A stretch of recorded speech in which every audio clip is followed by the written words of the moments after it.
Bom dia a todos. Vamos então dar início à nossa sessão de hoje com o professor Manuel Lluberas.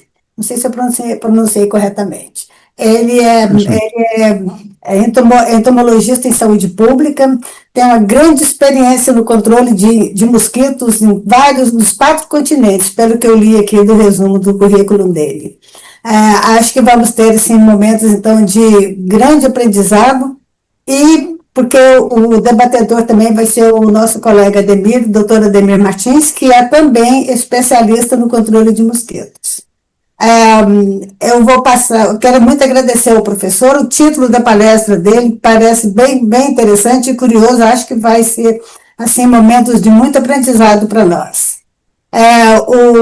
Vou passar a palavra para o Maurício, mas antes eu quero agradecer não só o professor por ter aceitado o convite para falar aqui para nós, como também o nosso colega Ademir, que conseguiu trazê-lo, né, assim, em tão pouco tempo, né, entre o convite e a palestra, e ele aceitou e acho que foi para nós, vai ser muito enriquecedor essa palestra. Eu vou passar então para o Maurício, que vai fazer a apresentação do Ademir, e o Ademir apresentará o professor Manuel Lluberas. Professor, mais uma vez, muito obrigada pelo aceite e boa palestra. Maurício, por favor. Você. Olá, bom dia a todos e todas. Eu vou fazer uma brevíssima apresentação do Ademir, que aqui no Instituto é muito conhecido, foi vice-diretor, é um pesquisador que todos nós conhecemos, foi aqui do Centro de Estudos, né? Foi durante um bom tempo, tocou o Centro de Estudos aqui junto com a Marli, mas então vou fazer uma brevíssima apresentação. O Ademir de Jesus Martins Júnior é pesquisador no Instituto Oswaldo Cruz, aqui na Fiocruz, é biólogo com bacharelado em genética pelo FRJ, concluiu o mestrado e o doutorado no programa de pós-graduação em Biologia Parasitária de IOC Fiocruz. Durante o doutorado, realizou, posso estar errado nesse prazo, né? Mas realizou períodos como pesquisador visitando a Universidade de Yale. Desenvolve pesquisa sobre controle de insetos vetores, com ênfase em genética da resistência a inseticidas, atuando nas áreas de entomologia, parasitologia, genética e biologia molecular de insetos. O Ademir é docente permanente do programa de pós-graduação em Biologia Parasitária de IOC, membro do Instituto Nacional de Ciência e Tecnologia em Entomologia Molecular, é bolsista FAPERJ, cientista do nosso estado, pesquisador do CNPq e editor associado de periódicos nacionais e internacionais. Também agradeço em nome do Centro de Estudos a presença do professor Manuel e do Ademir.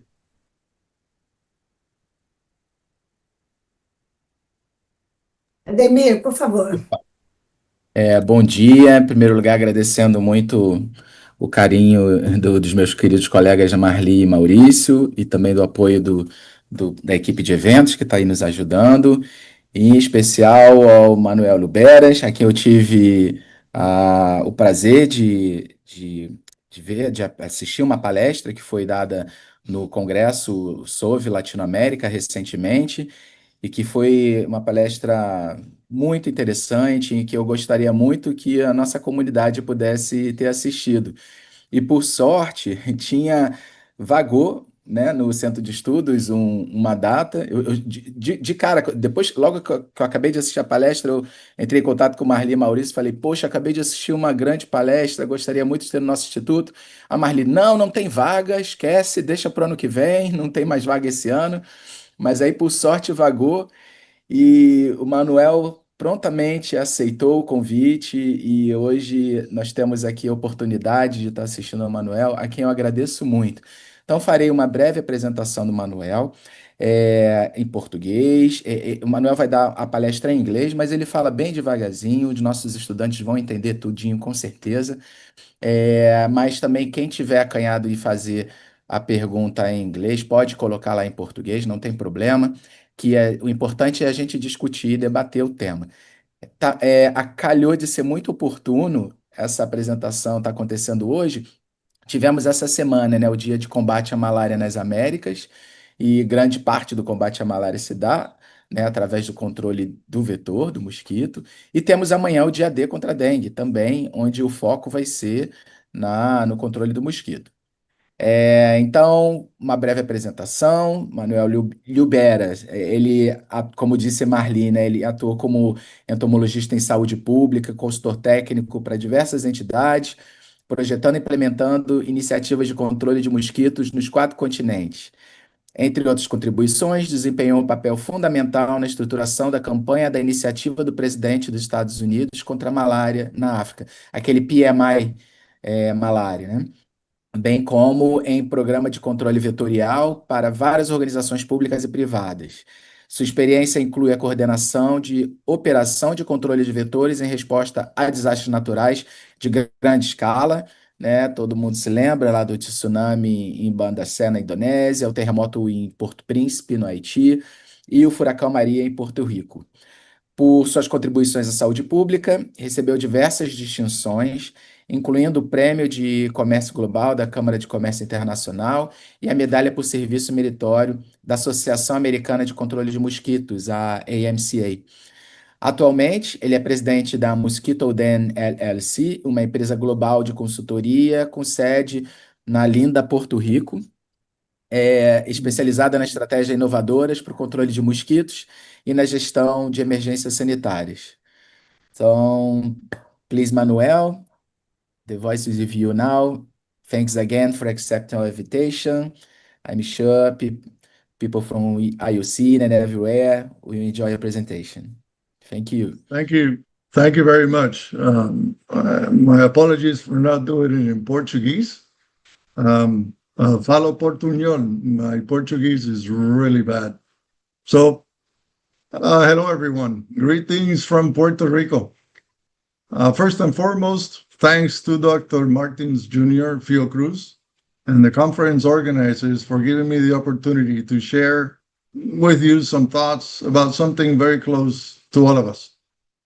As you know, mosquito-borne diseases remain a global problem that refuses to go away and it continues to rise, leaving many to believe that living with mosquitoes is an inevitable reality. But is it? The subject is too vast for a few minutes, but I will do my best.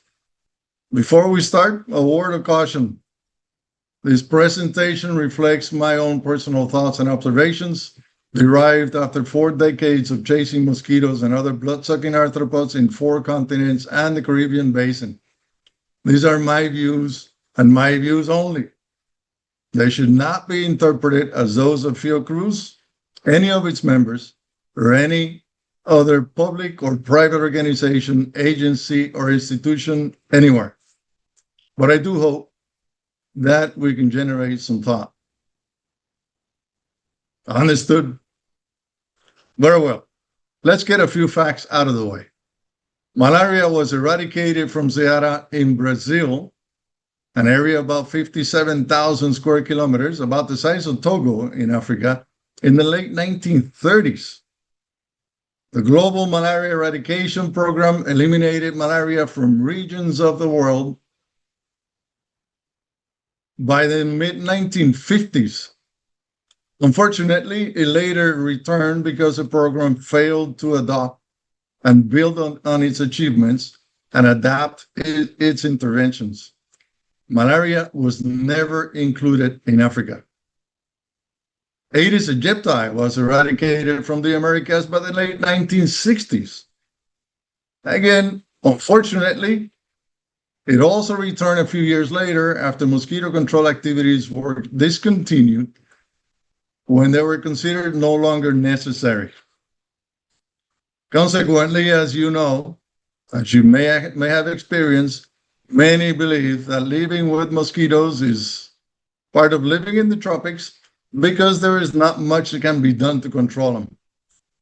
Unfortunately, the unfortunate consequence of this defeatist and erroneous belief is that it allowed the mosquito to become the deadliest animal on the planet.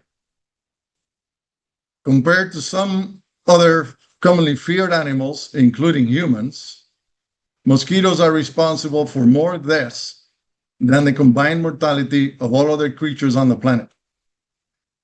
We all know she's dangerous. But how dangerous is she? Let's put this in perspective. Dividing the number of annual deaths due to mosquito by the number of days in a year gives us 2,274 people succumbing daily to the mosquito.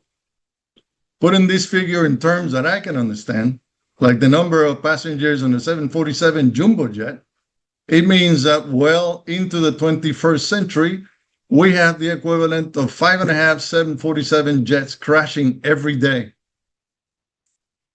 This is a terrible figure and a totally unacceptable statistic for anyone, but it doesn't stop there. Malaria alone is a major contributor to global poverty. In Africa, annual losses to malaria are estimated to be as high as 1.3% of gross domestic product, and up to $12 billion are lost in productivity. A loss of 1.3% may sound acceptable to some, but with a GDP of roughly $3.1 trillion, that is 3.1 followed by 11 zeros, this translates to about $40 billion a year for the continent, or about $733 million per country per year in losses. Well, let's get the financial data aside and get back to the mosquito. An interesting way of looking at malaria is to look at it from the perspective of a cartograph. As you know, these are mathematical models designed to graphically represent the impact of something. This is a normal cartograph for the world. Doing a cartographic analysis for malaria cases, the cartograph produces a very distorted map of Africa. The cartograph for malaria deaths is equally shocking. In this one, you'll note that the Americas essentially disappear, while Asia and the Pacific Islands share some mortality. More disturbing, in my opinion, are the World Malaria Reports since 2017 have raised the alarm that the overall decline in the global malaria burden had leveled off and even reversed in some countries and regions.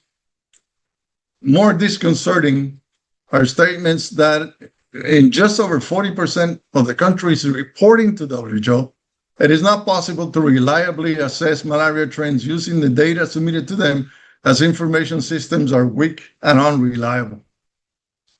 And just last week, Health Policy Watch, an independent organization reporting on public health, reported that deep staffing cuts at WHO in Geneva and whole Afro region, where malaria is the highest, generating uncertainty about their own survival and the future of global health, specifically malaria control.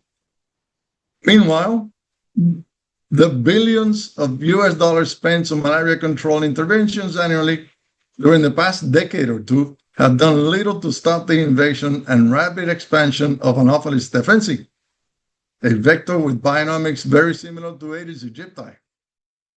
And speaking of aegypti, the current global burden of dengue far exceeds that from other viral illnesses, and reports may still underestimate its total economic consequences. This leads me to one fundamental scientific question that I'm sure many of you have asked yourselves several times during your careers, and that is, why can't mosquitoes suck fat instead of blood? So how did we get here? Malaria was widespread during the early part of last century. This united the global scientific community to understand it and find ways to control it, as demonstrated by a wide variety of postage stamps, many of them depicting the wide range of interventions deployed against it, including physically attacking the mosquito, habitat modification, larviciding, indoor residual spraying, adulticiding, and combinations thereof. Hundreds of malaria campaigns, malaria control campaigns were launched around the globe, and many of the contributions of the luminaries working against malaria were recognized, including 2 Nobel Prizes. Ronald Ross was awarded the Nobel Prize in Physiology or Medicine in 1903 over 100 years ago for describing how malaria was acquired and for laying the foundation for successful research on the disease and methods of combating it. After he linked what he called the dappled-winged mosquito, an Anopheles, to malaria transmission. Several decades later, Paul Mueller was awarded the Nobel Prize in Physiology or Medicine for his discovery of the high efficiency of DDT, a controversial chemical that many associate with saving millions of lives. But malaria control has produced many other luminaries. Some are familiar to us, but many have fallen off the pages of history books, especially those of lady entomologists around the world, most of whom remain in anonymity. This could be the topic for another presentation, but we need to get back to mosquito control.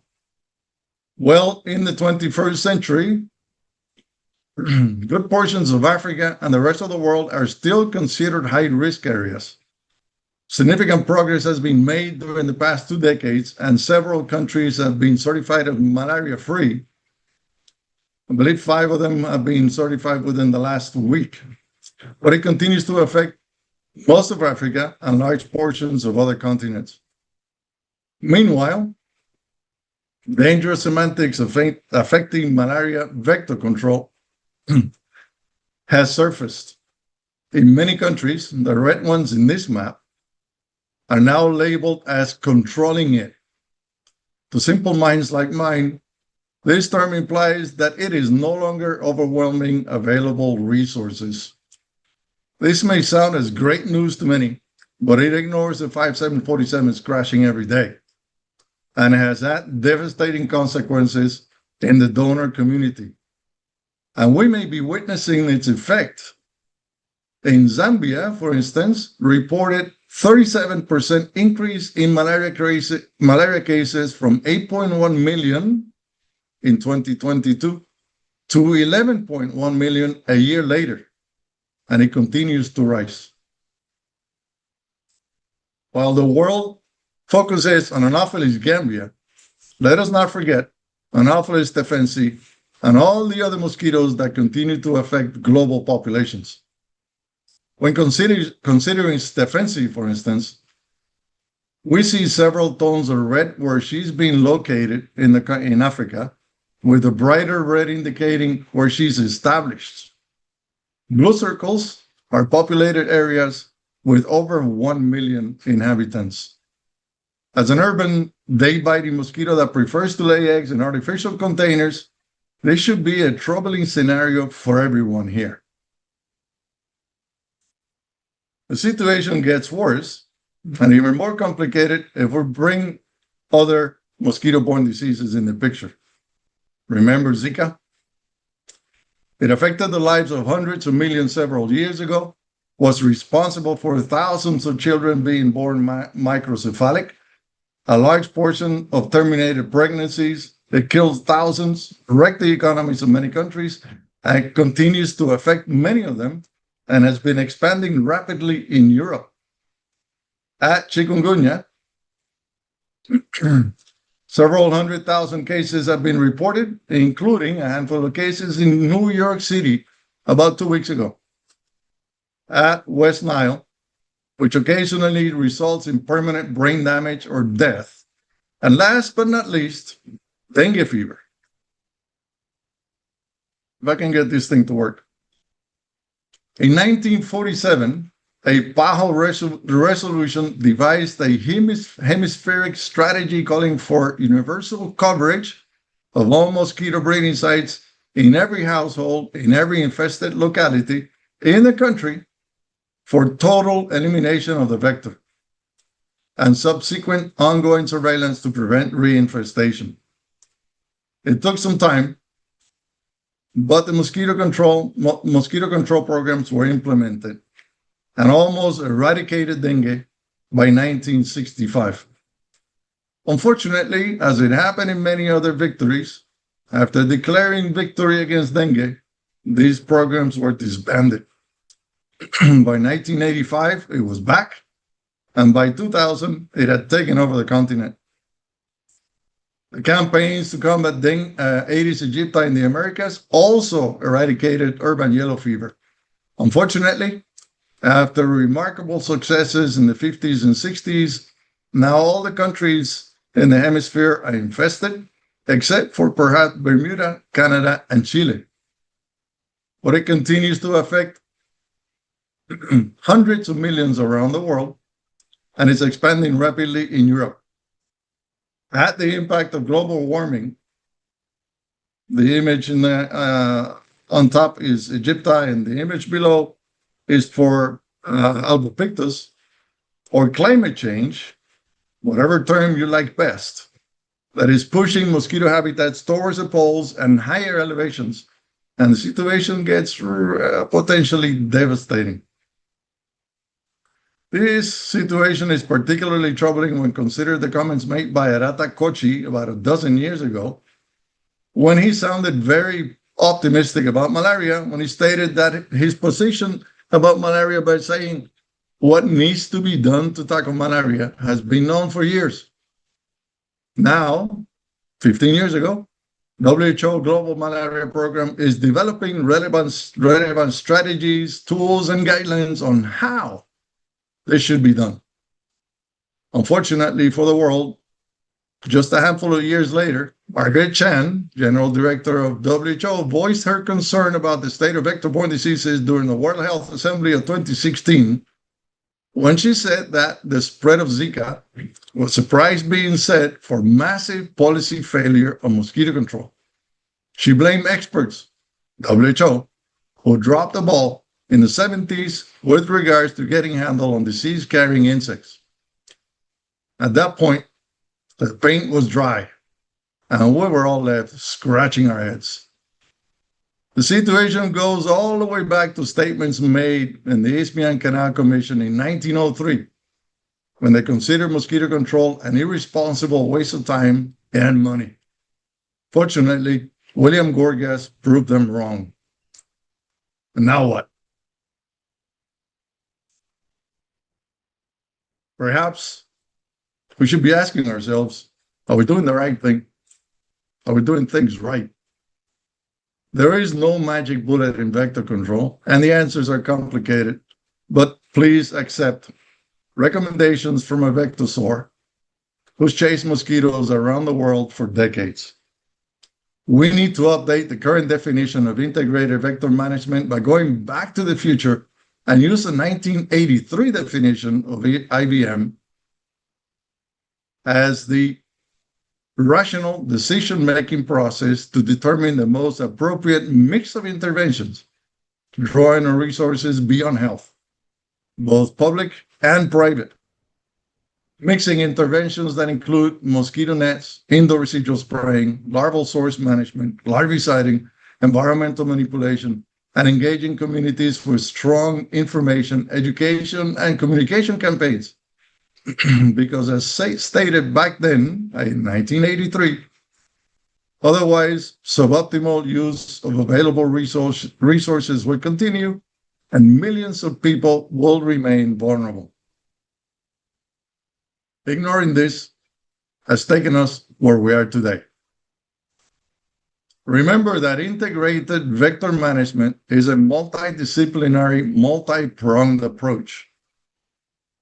As you are trying to fit all the pieces of your national vector control jigsaw puzzle together, rebrand your program, and set up an advisory board to draw on resources beyond health and bring about as many stakeholders to the table as possible.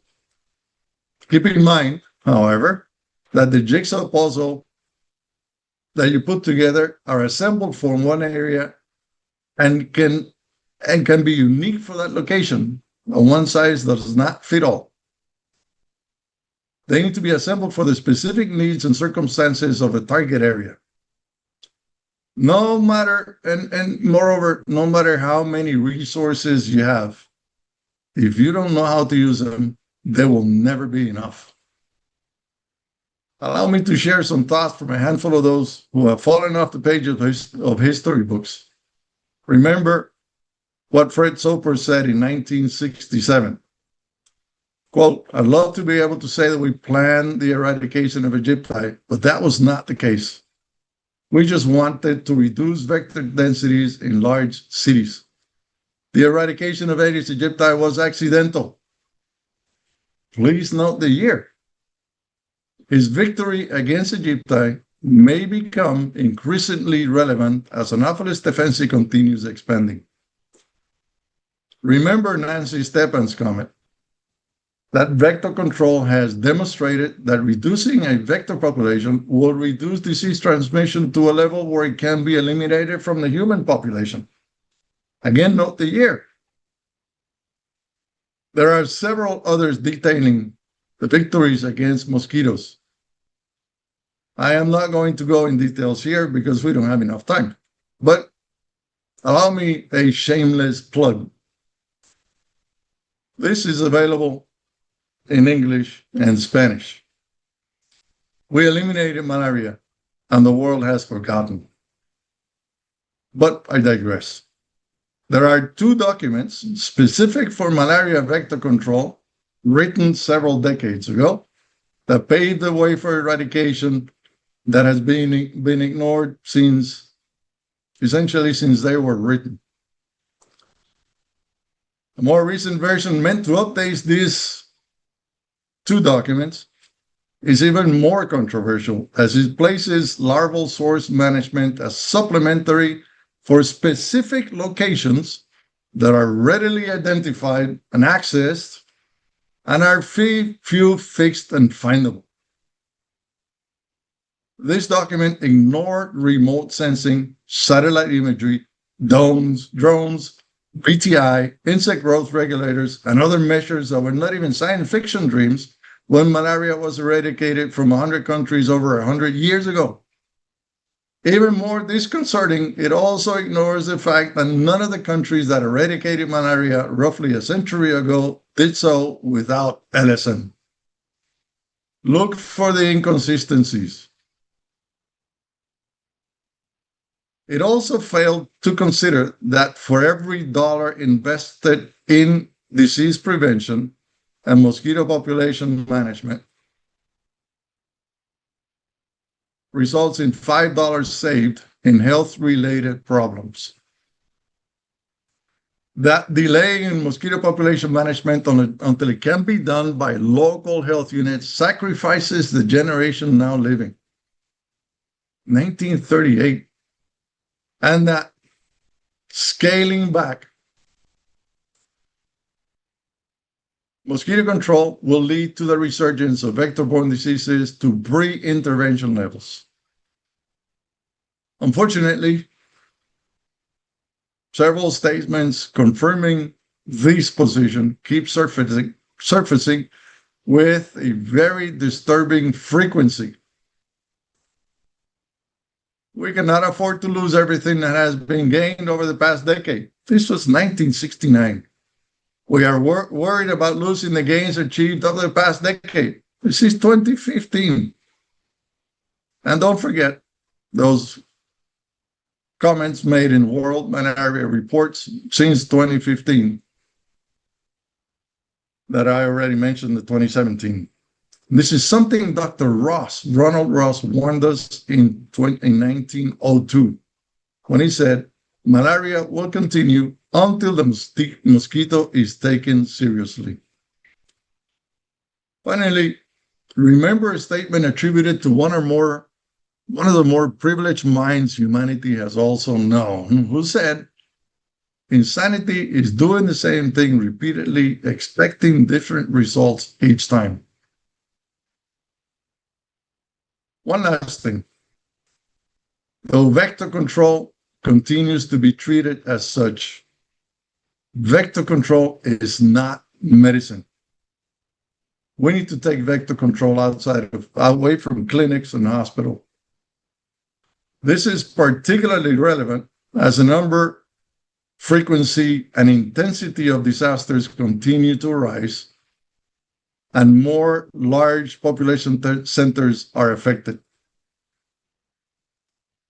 And because climate change, or whatever terms you want to use, continues to generate more intense and longer lasting storms, typhoons, hurricanes, and disasters and flooding than those of 50 years ago that have produced greater devastation farther from shore and affect larger population centers. In case you missed it, Jamaica was hit by a Category 5 hurricane just 2 weeks ago, for the first time in their history in the last maybe 3 or 4 decades.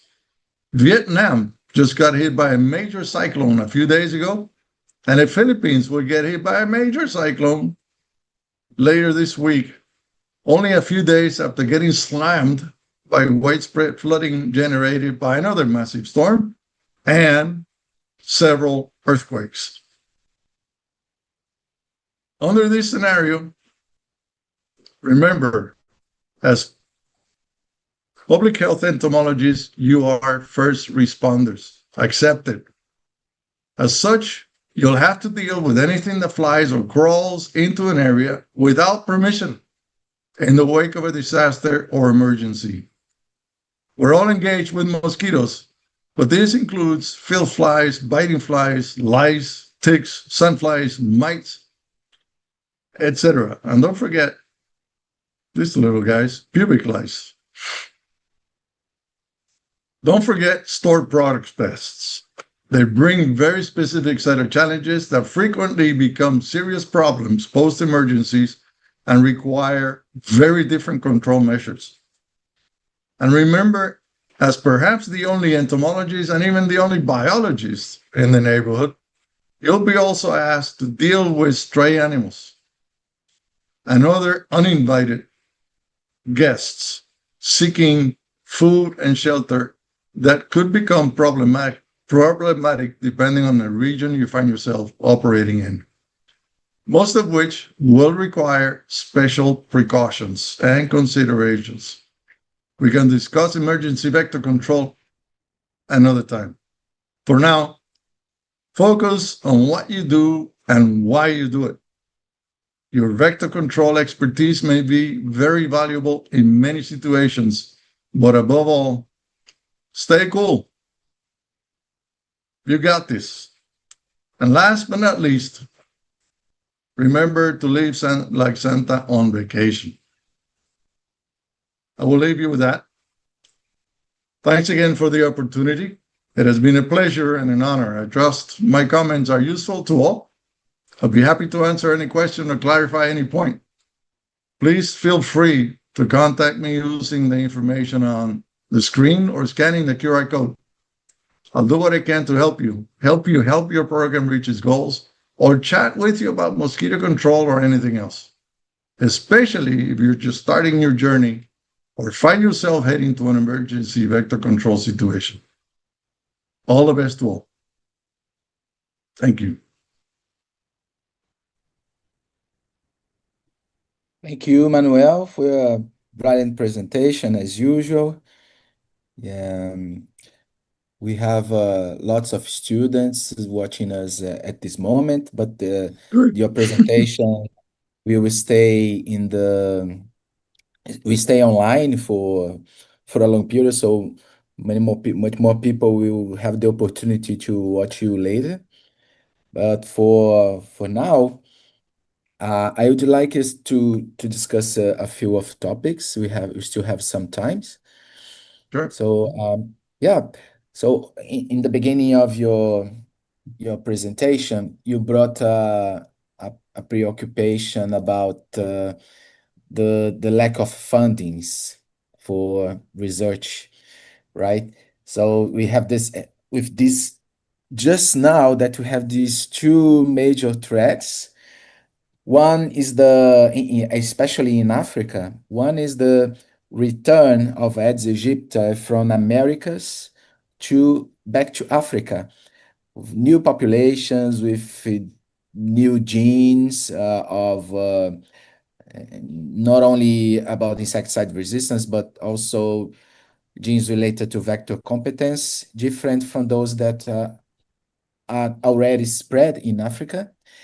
And together with this threat of the spread of Anopheles stephensi in the continent. So now these two major threats just in the moment that we have a lack of money because of the US politics and the very direct consequence in the agencies such as the WHO, the CDC, the NIH. I don't know how is working the PMI, if it's still working or not. So if you could discuss a bit more on this topic, please. This topic has gotten me in trouble many, many times. But Yeah, I imagine. here's my position. It isn't that dengue, or sorry, it isn't like Egypti is invading Africa. I am convinced, and there is no one who can talk me out of this. Egypti has been in the continent all along. Yeah.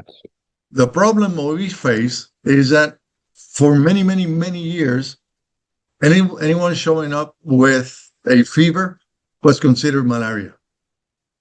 Okay? And everybody else was undiagnosed and treated for something else. But nobody was looking for dengue. And remember, Zika was identified in the Zika forest in Africa. Chikungunya was identified in Tanzania. West Nile, the only Nile river I know, is in Africa. And Rift Valley is in Africa.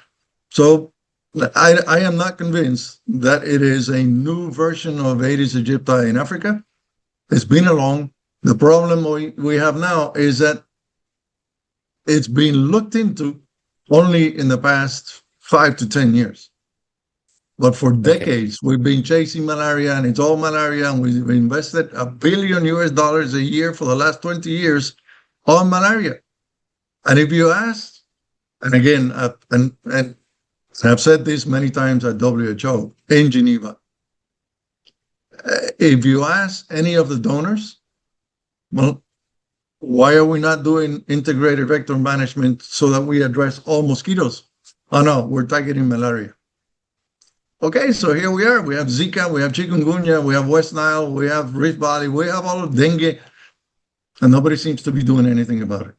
Now, the good news is that the good news and the bad news is that because we have Stephensi showing up in Africa, and as you saw that map, it is spreading like wildfire.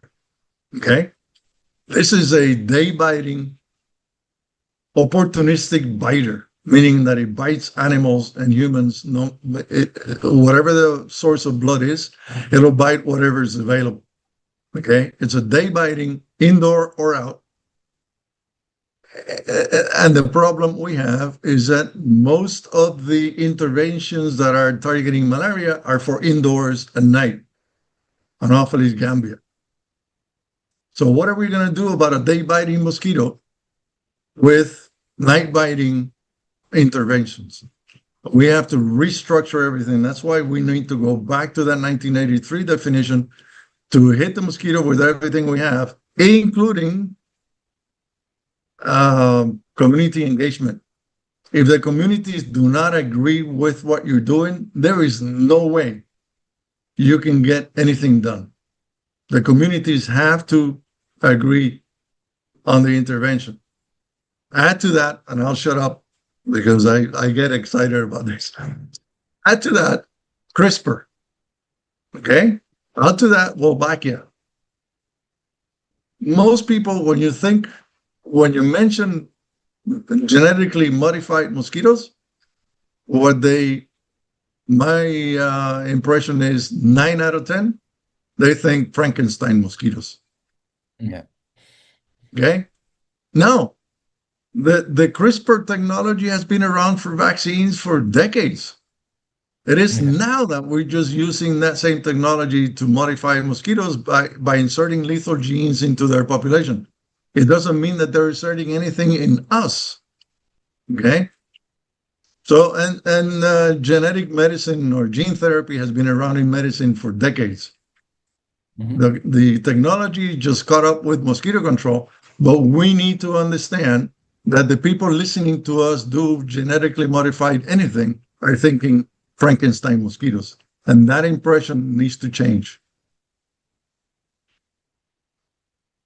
Yeah, and speaking of that, as you are aware, here in Brazil, it was we were the first country that accepted, let's say, that transgenic mosquitoes was released in the to target the wild populations in a urban city, right? And the system with the riddle mosquitoes from Oxitec. And since then, other strategies have been used, like the release of mosquitoes with Wolbachia, that's fully supported from the Minister of Health. And people seems to like that those strategies because of the burden of dengue in our country that is absurd, right? So in addition to this, we have maybe you have attended to in the SOV. There was this conference from Denise Valley, is a researcher from also from IUC. She presented the importance of the community engagement and this dichotomy between the private the public sector fighting against the mosquitoes in the private houses. And also the image that the mosquitoes are as if they were our pets because they are inside of our houses. We are giving them affordable conditions so they can lay their eggs, the larvae can breed easily, and they have food when they want.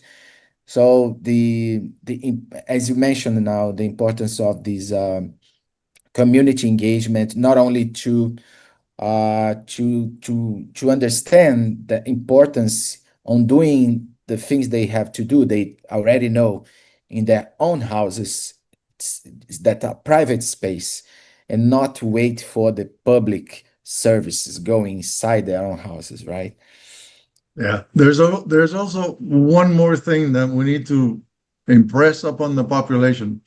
It is not only that they are breeding their own mosquitoes, which they are, okay? And it's not only that they need to understand what is being done, which they need to do, but they also need to understand that just because there are no mosquitoes doesn't mean that you don't need mosquito control, okay? Right.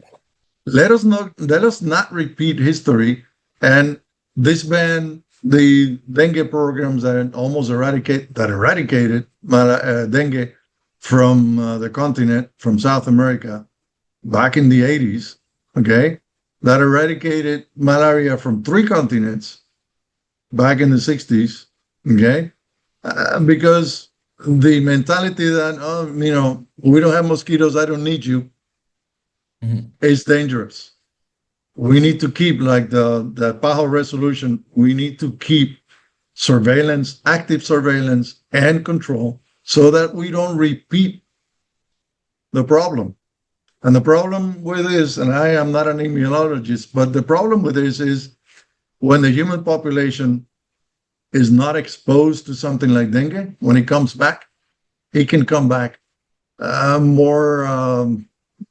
more lethal, I suppose, more viremic than, or with more symptoms in the human population than 10 years prior. Yeah. And we've seen that many, many times. We need to, again, the book I wrote, we forgot that we eradicated malaria. Come on, and Gorgas eradicated dengue in the Panama Canal in 1914. Come on, I mean, that's 100 years ago. What happened? Yeah. And especially now, also as you mentioned, with the increasing frequency of natural disasters, the increase in the temperature, the global temperature, and the expansion of possible breeding sites for the mosquitoes and the expansion of populations. And also considering that we know hundreds of arboviruses and possibly another hundreds that we don't know, they are still there in the sylvatic cycles that can interchange with the urban cycles. So it's okay. I understand that we control the mosquitoes hundreds of years before, and now it's the environment, the urban scenario is much more complex. Okay, this might explain partially why you cannot do this control now, but Yeah. there is also the thing that we detangle this control service, especially the surveillance based in methods based in surveillance from the governmental agencies that was uncentralized. It now is responsibility from the municipalities here in Brazil and several other countries in the world. So it's also methodological issue as the government make their surveillance. Emergency vector control is an interesting problem. Take for instance here when Hurricane Maria devastated Puerto Rico, and if you look at the pictures in Jamaica, any large storm, we were left here in Puerto Rico. I was without power for 5 months and without water for 4 months. Okay, and that brings up another set of problems. But the problem we see in emergencies is that if you don't have potable water, chances are you're going to find a lot of people trying to collect their own drinking water for sanitation, for food, for whatever. You need to cover those containers because otherwise you're creating your own mosquitoes. Mhm. Okay? And we can have the best mosquito control program on the planet, in the universe, but if you don't cover those containers that you are using to hold water, eventually the mosquitoes are going to find them and you're going to be breeding your own mosquitoes. And the other thing is, and we can talk about emergency management later on, here in Puerto Rico, after Hurricane Maria, and it is the case in many places, people tend to get their property that is destroyed and put it close to the house because they want to keep it, people walking away with it, whatever.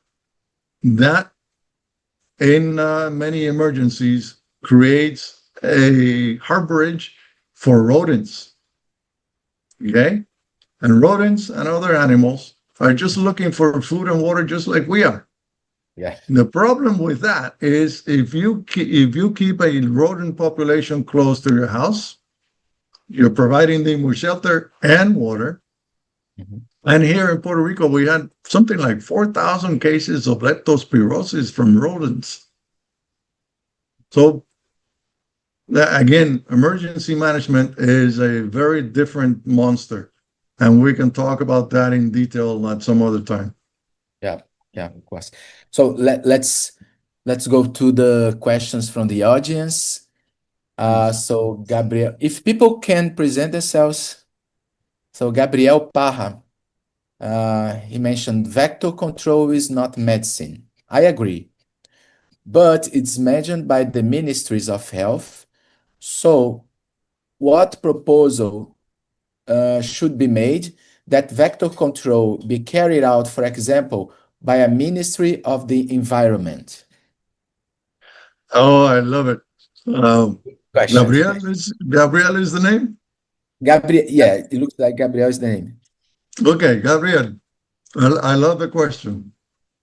We have had vector-borne diseases in clinics and hospitals forever. Okay, and my position is that no clinically identified case ever prevented the next case or an epidemic. Okay, what I recommend is to have someone within that Ministry of Health, okay, or let me start again. So have someone from the Ministry of the Environment approach the Ministry of Health so that, as we do with the general population, they understand that mosquito control is an environmental problem, not a medical problem. Okay? You can treat, it is not a matter of if, either or. Okay? Mosquito control is an environmental problem.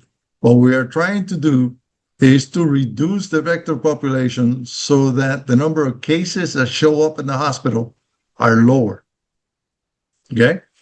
So, as we do with the general population, we all should start posting, if you look at my page in LinkedIn, posting things locally to have the ministries of health and the ministries of finance, because they write the checks, and the ministries of finance understand that mosquito control is an environmental problem, not a medical problem. And that in order to reduce the vector population, you need to do several things. You need to improve water collection, water sanitation, water drainage, all kinds of environmental things that will reduce vector populations. If we don't do that, we will continue to have this conversation for the next 15 years.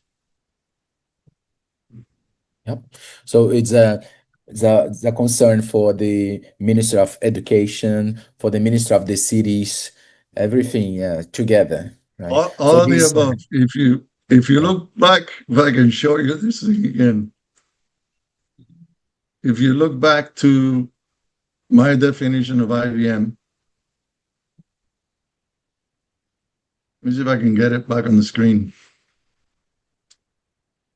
It's the where is it?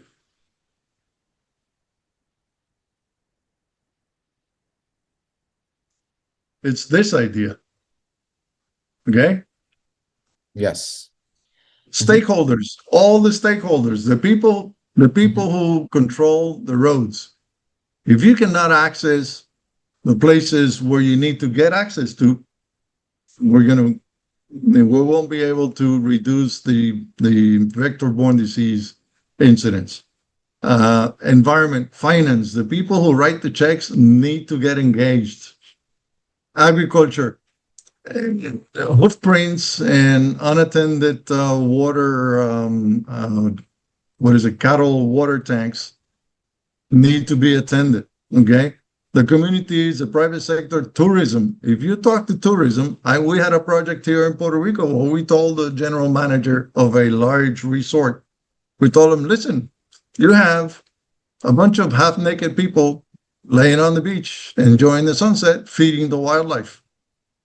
And they looked at me like, what do you mean feeding the wildlife? And said, you have a bunch of mosquitoes and sandflies feeding on these people, okay? And when they go back home, 2 or 3 days later, they have a bunch of insect bites, and then they complain to Travelocity, whatever, and say, oh, the hotel has bed bugs.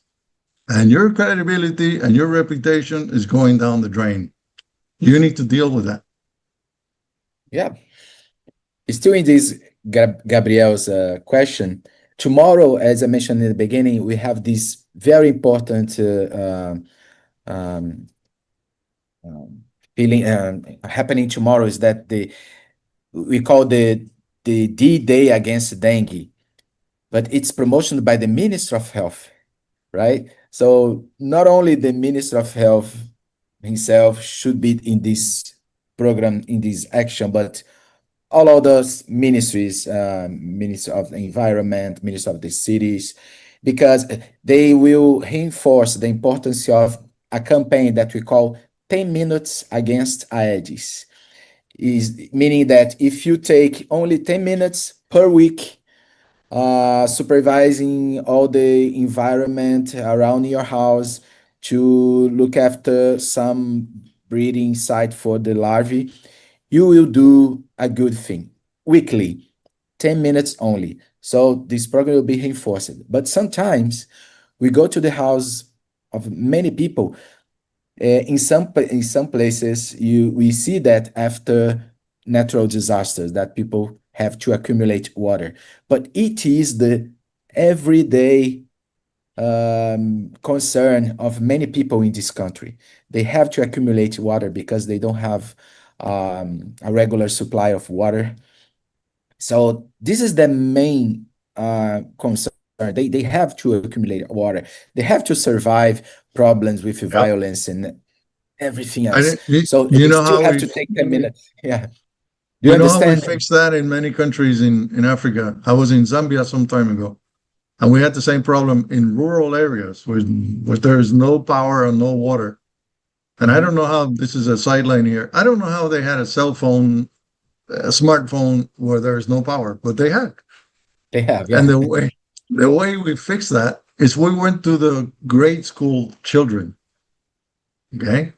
Not the communities necessarily. We went to the schools and told the children, look for this, look for that, take care of this, eliminate standing water and whatnot, so that they take that information to their parents. And parents, as a whole, listen to the kids before they listen to you or I. Yeah. This is something that we do a lot also, work with children, bringing science to the children in the schools, in the communities, in public pieces and everything. So let's come back to the questions. Otherwise, I'll be talking to you all the day. So there is Mateus Grifo. Mateus asked, Portugal's health ministry has a network called Revive, INSA, that maintains entomological surveillance through the years since 2010, sharing public protocols about circulating species and arboviruses. What could you say are the challenges in establishing such programs in other countries?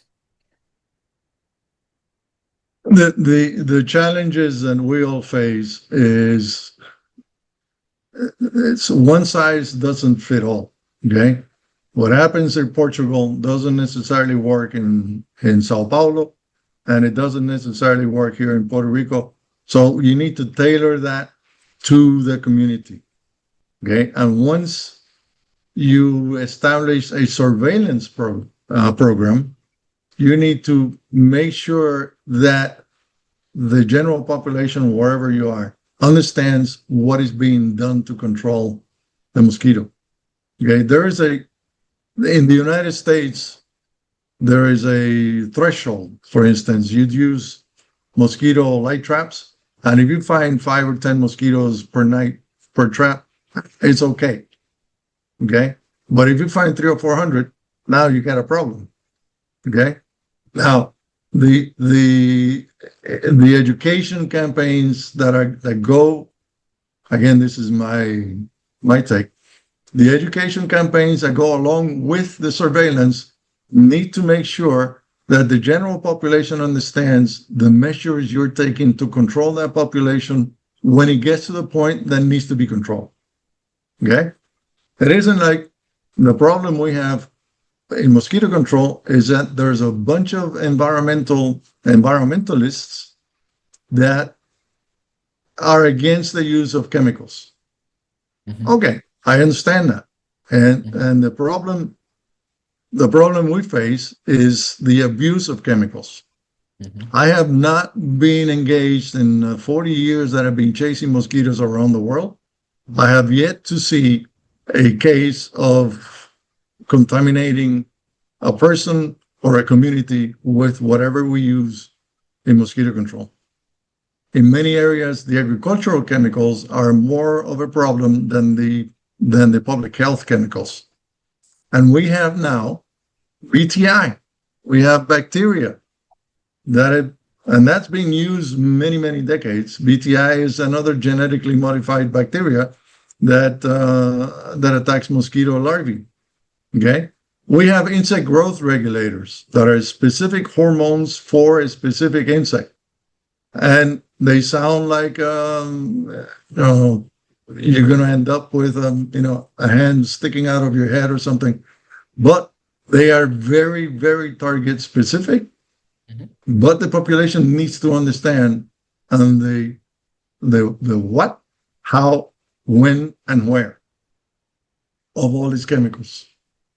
And it doesn't have to be a chemical. You can actually do environmental management, eliminating standing water around a house in flower pots and stuff like that, abandoned pools, or items like that will do wonders for a mosquito control.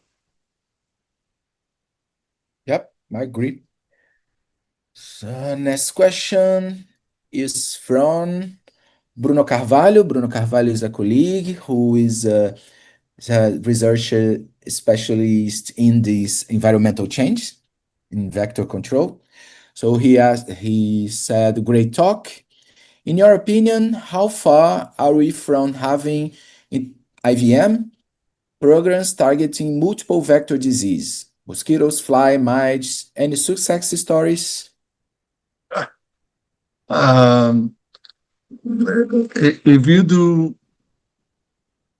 you try to do an integrated vector management program that addresses mosquitoes, ticks, mites, sandflies, it is not going to work. Because the concentration of the chemicals used and the type of chemicals used and the measures used are different for mosquitoes. You cannot necessarily use environmental management for mites or for lice, for that matter. Okay, so we can do integrated vector management for specific targets. Okay, mosquitoes in general. A mosquito is a mosquito. I mean, they have different habitats, they have different behaviors, but they are affected essentially by the same measure, and they all require water.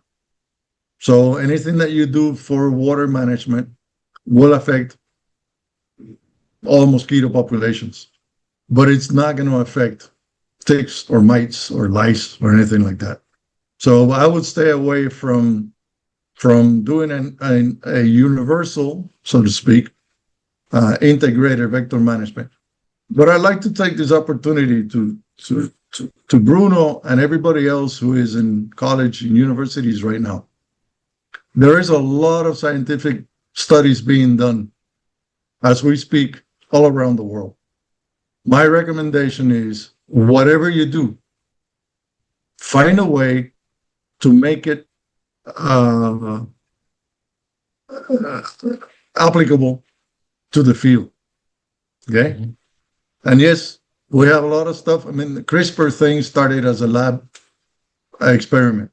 What happens if we take genes from here or sections of DNA from here to there? But eventually it became an environmental mosquito control tool. And sterile males started with primary screwworm way back 40 or 50 years ago in cattle. And eventually sterile males became essentially the norm for mosquito control. Okay, so my recommendation is, find a way that you can apply whatever it is you're working on to a field condition. It may not be today, it may be 10 years from now, but orient that investigation, that research towards that. Very good advice for our students. So new questions from Auridet. So in Brazil, malaria has a high incidence in the Amazon and some in the extra Amazon region. But there are some cases in other regions. So how would you attribute this phenomena? How to contain these? What would be necessary to contain? I think she meant that to contain the expansion of malaria to outside the Amazon, if I'm right. I don't know the mosquitoes of Brazil, but I suspect that the vectors in the Amazon are not the same vector in the urban areas of the country. So first, find out what is transmitting, what is the vector, and find out details of its bionomics. Where is it hiding? Where is it breeding? What kind of water, et cetera, et cetera. Does it prefer humans? Will it go to animals? All of that stuff for the different areas. But then again, all mosquitoes require standing water of some sort because all the larvae are aquatic. So figure out a way to tailor the interventions to the specific environment for that specific vector. I wish I could give you a better recommendation, but without knowing the active vectors in the country, I don't want to venture into saying do this or do that. But you need to find the specifics for the target vector and figure out a way to implement something that attacks that specific in the different vectors. Yeah, so I can say to Auri that there are many other discussions about malaria vectors in Brazil and the malaria in the whole country, especially outside Amazon. We have discussed this issue sometimes here in Fiocruz, and I'm quite sure there is some in this YouTube from the Centro de Estudos. She can check on that. But as you said, the vectors are different.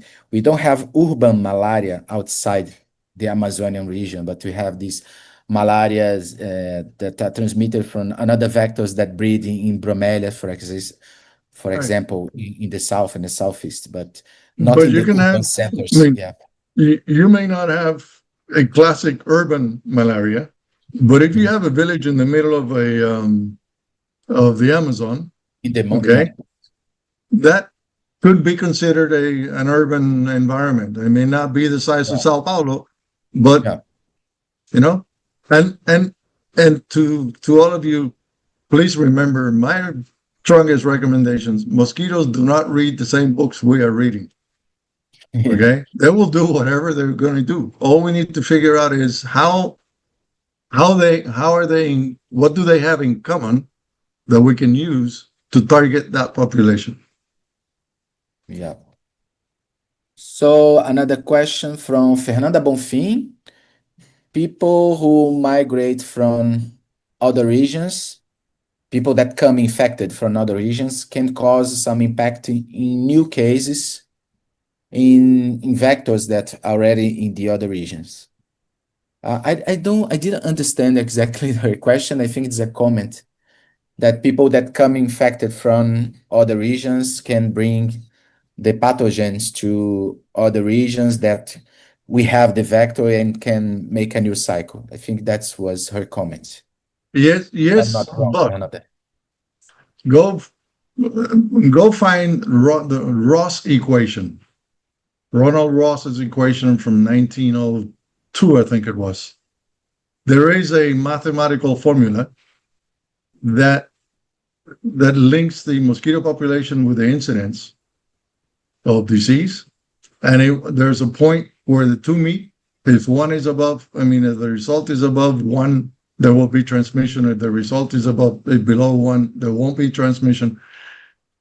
What I'm trying to get to is, just because you have invasion from another place, here, for instance, take Puerto Rico as an example, or take the United States. The United States gets reports somewhere around 1,000 malaria cases a year. And that's normal. People traveling.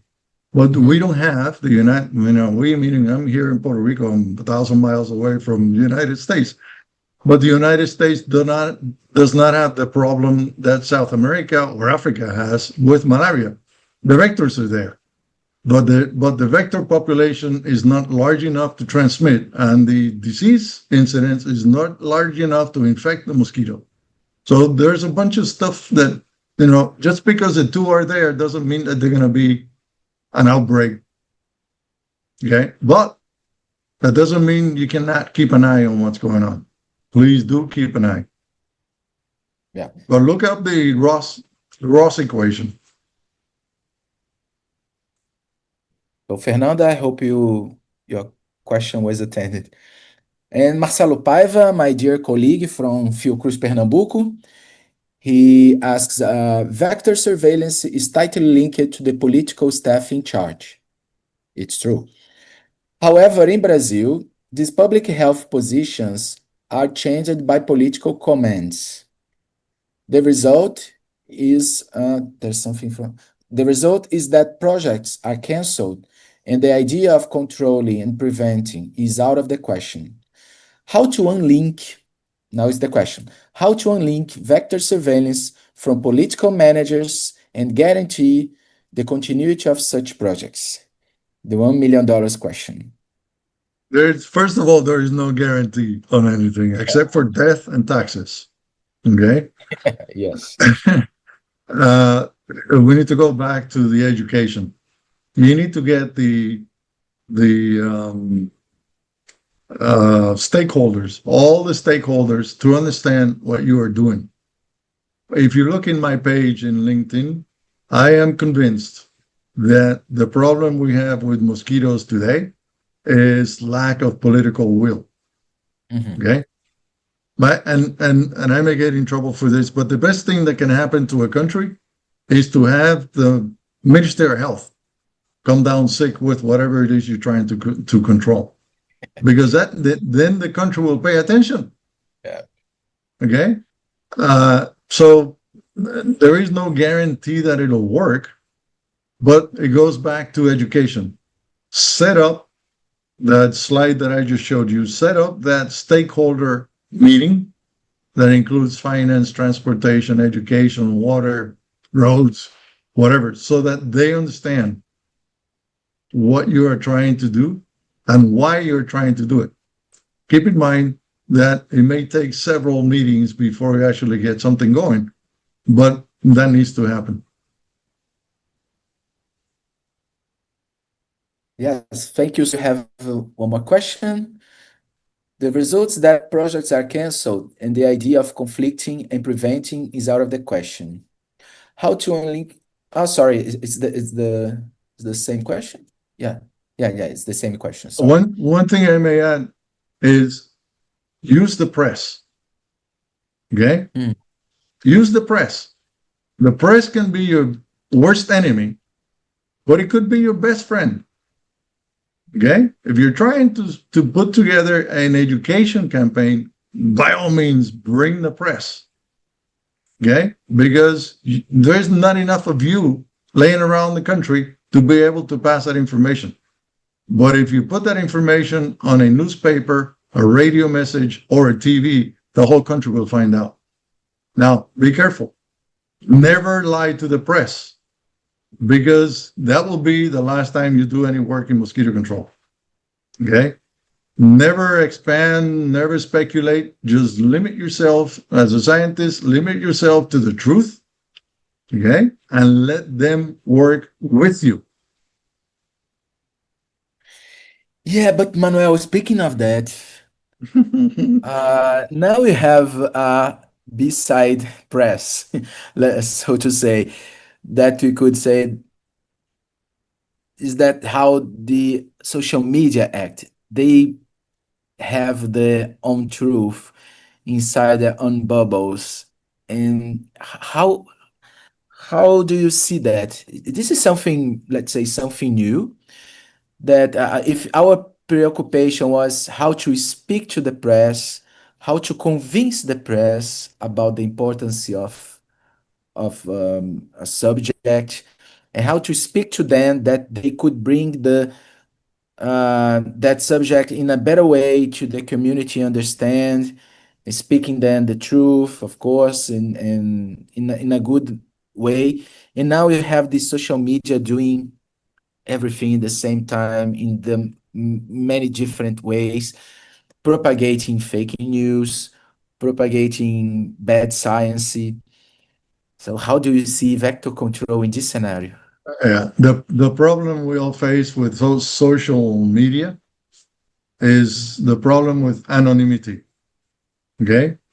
Anyone can put anything on social media and it spreads like wildfire. And before you know, it's 1 million views and it's all fake or false or not true. Okay?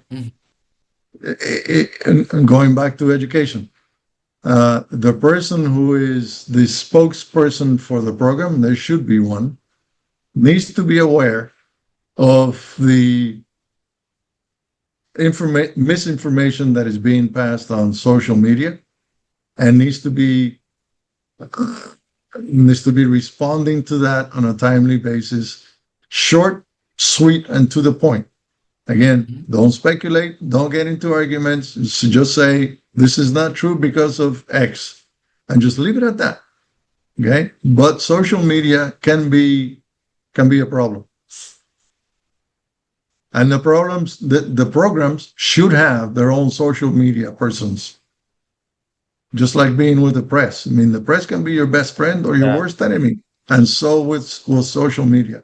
You have to have someone in there who can be on point, trying to discard bad information and concentrate on the good information. Yeah, I think you said a good point on this, that the programs need to have their own social media and how to speak to the people. Like this, I cannot be 100% guarantee that all the people in Brazil like the Wolbachia program, for example. But there are lots of misinformation and fake news about Wolbachia circulating. Yep. But even if not only from anonymous people, but from known people and social media engaged people. But in general, I believe that people is, they like and they trust in the Wolbachia program because their communication product is also very good. Right. So I think this is the point. Also, talk to the press, but also engage in the social media, doing a good work of also with the schools, as you mentioned. Yeah, I think this is a good one thing that the person who is in charge of social media, again, use the press. The person who is I've never had that problem, but what I would do, if you see something on social media that is not correct, address it in the social media and bring it up with the press. Because the press, again, they can be your best friend. They can be your worst enemy, but they can be your best friend. If you try to address it in social media and you can't get it corrected, bring it up in the press. Hey, this is what's happening with this and that and the other. This is the information that is all not true. Here's what we are doing, and here's what we can do. So use the press. Yeah, something very interesting. An example that we did 10 or 15 years ago was to call the press to Fiocruz. Come on. All of you need to come here to see how you have to talk to the people to bring the information in a better way, because they were not giving the message in a good way. So working with people from communication and talking to them, that was a very, very good thing that was done, because we scientists, we generally don't know how to speak to the audience. So we need people from communication to do this for us. When you're doing the press and where you're doing community education, you need to remove as much of the scientific language as you can remove. Okay?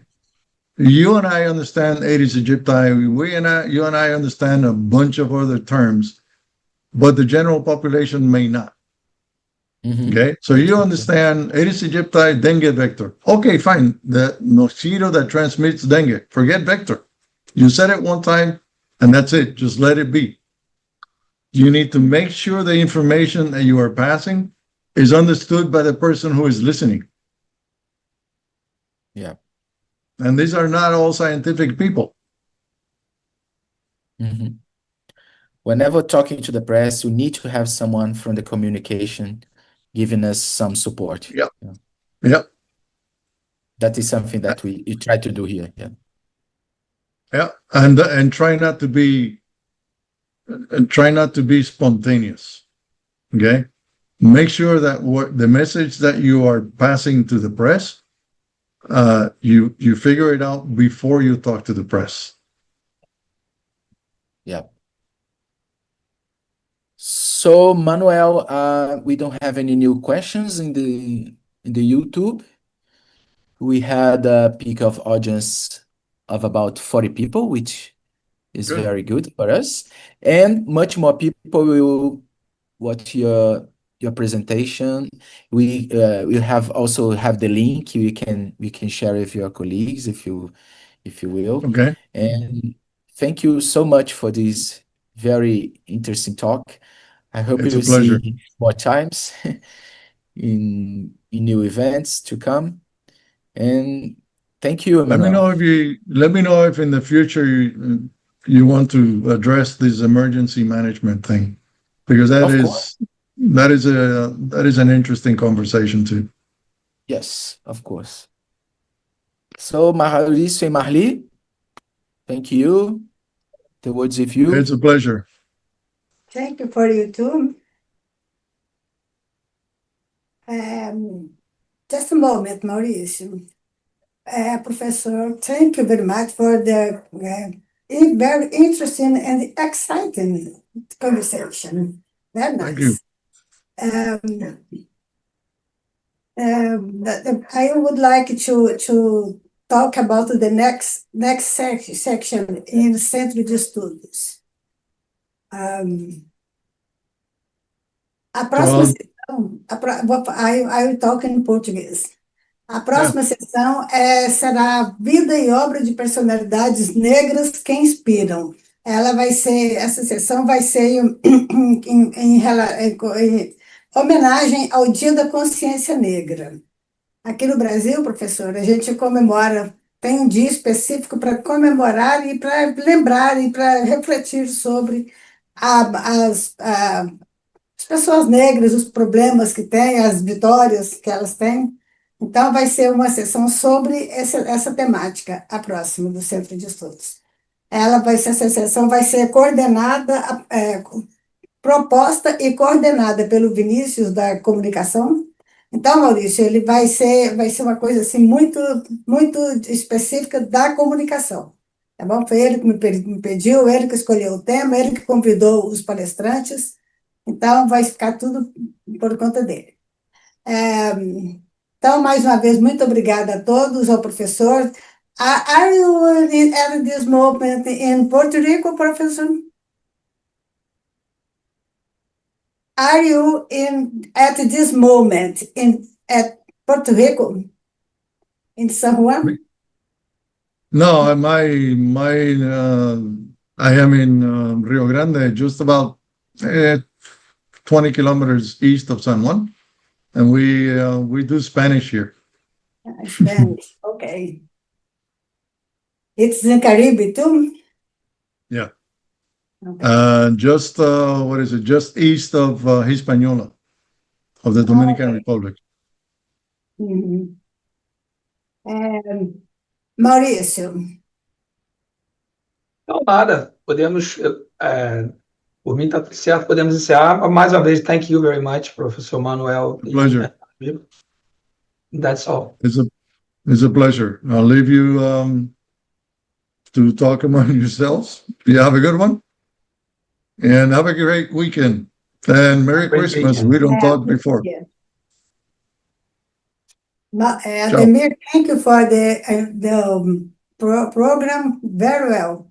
Very good program. Thank you guys for the Thank you all. space. Thank you, Manuel. It's a pleasure. Keep in touch. My Yeah, pleasure. we'll do. Bye-bye. Have a good one. Have a good weekend. Good You too. weekend for everyone.